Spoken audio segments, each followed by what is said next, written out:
ঠিক আছে, আল্লাহ সুস্থ করে দিবে, আপনার বাচ্চাকে আল্লাহ সুস্থ করে দিবে, আপনি ভয় নেই না। আল্লাহর ষষ্ঠ নাকি ওরে নামাজ পড়িবে, নামাজ পড়িবে কে বলিবে আল্লাহর নামাজ পড়িবে ওরে আর কে বলবে আল্লাহ এনে কে বলবে। সম্মানিত ভিউয়ার্স, আসসালামু আলাইকুম। আসলে কি বলবো, মাত্র যে পেশেন্টটাকে দেখলেন, ইনি অবশ্যই পেশেন্ট না, পেশেন্টের আম্মা। এই বাচ্চাটার পেটের সমস্যা ছিল প্রায় 8 বছর যাবৎ। বাচ্চাটার বয়সই 8 বছর, জন্ম পরবর্তী সময় থেকে। তো ওনারা দীর্ঘদিন সময় যাবৎ একে চিকিৎসা করেছে, বিভিন্ন জায়গায় বিভিন্ন অ্যালোপ্যাথি ডাক্তার দেখাইছে এবং ভালো ভালো চিকিৎসককে দেখিয়েছেন, তেমন পরিবর্তন পাননি।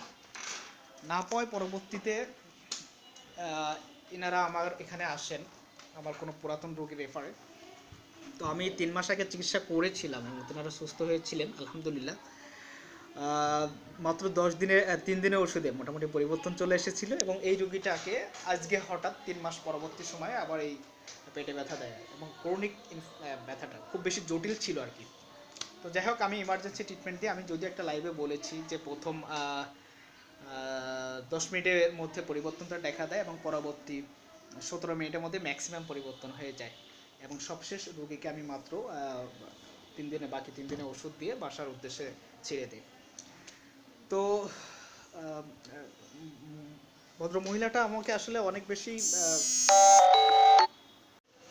ভদ্রমহিলা এত বেশি আবেগ আপ্লুত হয়ে গিয়েছে যে উনি আসলে আমাকে জড়িয়ে ধরে কান্না করতেছে, আসলে ছেলের মতো করে জানে। উনি বরাবরই আমাকে বলে যে তুমি আমার একটা পুত্র। তো যাই হোক, তো রোগীদের থেকে এই যে ভালোবাসাটা, এই যে দোয়াটা, এই যে মহব্বতটা, এর থেকে আর বড় কিছু আসলে আমার মনে হয় না যে এই চিকিৎসা পেশায় পাওয়ার আছে।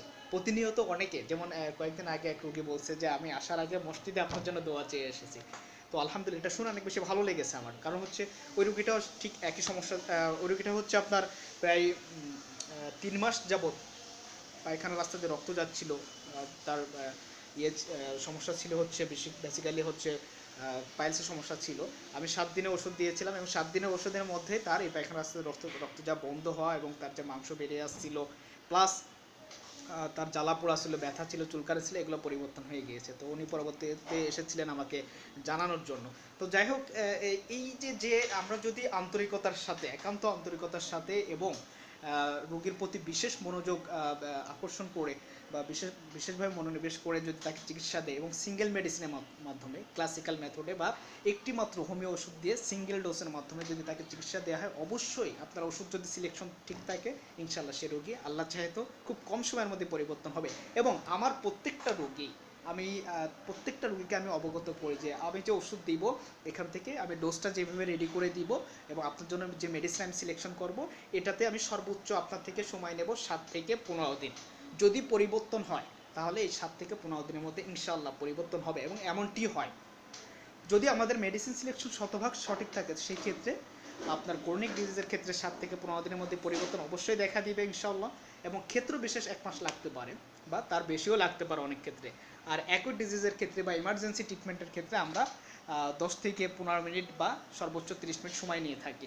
তো আলহামদুলিল্লাহ, আমি মোটামুটি যতগুলো এমার্জেন্সি পেশেন্ট দেখেছি প্রত্যেকেরই ক্ষেত্রে মোটামুটি 15 মিনিটের মধ্যে রেজাল্ট পেয়েছি এবং একটি মেডিসিন দিয়ে আমাকে কখনোই এখনও পর্যন্ত যে একাধিক মেডিসিন চিন্তা করার প্রয়োজন হয় নাই। যেমনটি যে 15 মিনিট দিয়েছি যে তেমন পরিবর্তন আসেনি, এরপরে ওষুধ পরিবর্তন করে সেকেন্ড অন্য কোনো মেডিসিন দেবো, এটাও করার প্রয়োজন হয় না। আল্লাহ সুবহানাহু ওয়া তাআলার ইচ্ছায় একটা মাত্র মেডিসিন বরাবরই দিয়ে আমি মোটামুটি রুগী আরোগ্যের ক্ষেত্রে ভূমিকা রাখছি। তো আলহামদুলিল্লাহ, সকল ইচ্ছা আল্লাহ সুবহানাহু ওয়া তাআলা, তিনি না চাইলে আসলে সম্ভব না। তো যাই হোক, ধন্যবাদ আপনাদেরকে যারা এতক্ষণ আমার সাথে ছিলেন।